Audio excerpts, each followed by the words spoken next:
questions. I'm joined by Dr Saths Cooper, the President of the International Union of Psychological Science. Dr Cooper, thank you for your time this morning. Specifically about this video, it was a 12-year-old child. We know that some of her friends were allegedly involved in the filming of this video as well. Let's start with just a general question as to what is happening to our society, that this has become a sort of norm and this is what teenagers do to one another. I think the examples of this kind of horrific incident abound and more because we have a very unstable society. Socially, economically, our society is fragile, and we have tended to paper over these cracks over these many years. Our society has always been a violent one. It's always had women in a lower rung of society, and the abuse of women and children has been always there. It's just that the types of incidents that we are seeing in the media have increased over the last few years. How much of a contributing factor is social media, would you say, that people now are able to film such atrocities on their phone and pass them around to one another? Has social media sort of highlighted what was always there for us, or is it giving people more, is it spurring them on to commit more of these I think it's a new avenue.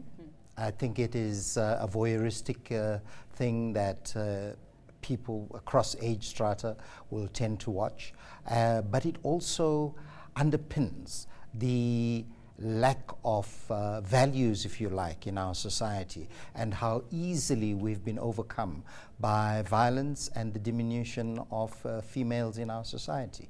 So this is an example of women in our society being further abused through the further showing of this kind of social media. And the people who watch this, I mean, the fact that something like this would spread, I mean, how it came to light, if I remember correctly, was reading that a friend of one of the child's relatives was actually sent the person a message saying, listen, have you seen this video, and this is the little girl from your family. The fact that this went from not just among teenagers, it went to adults who then, you know, we were obviously passing it around to one another. Well, I think that we have become so used to violence, we've become so used to rape and assault on children, on women, that little shocks us anymore.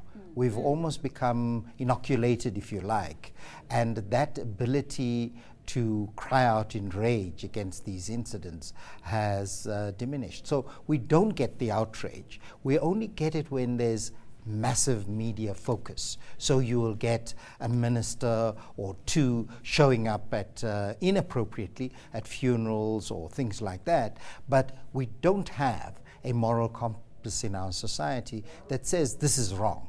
The statistics themselves are shocking because we have the highest rate of homicide in the world, we have the highest rate of shooting of females in a country not at war. Rape homicide is very high in our society.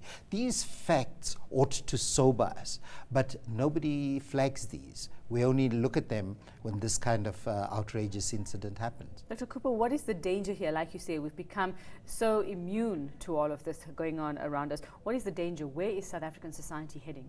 Well, we'll accept this as normative. We'll accept this as part of life, and we'll say, well, at least she wasn't killed. That's the kind of justification we'll give ourselves, because the human being tends to, we tend to do things that don't impact on us, so we will overcome these things and move on, and we need somewhere else for this to start stopping.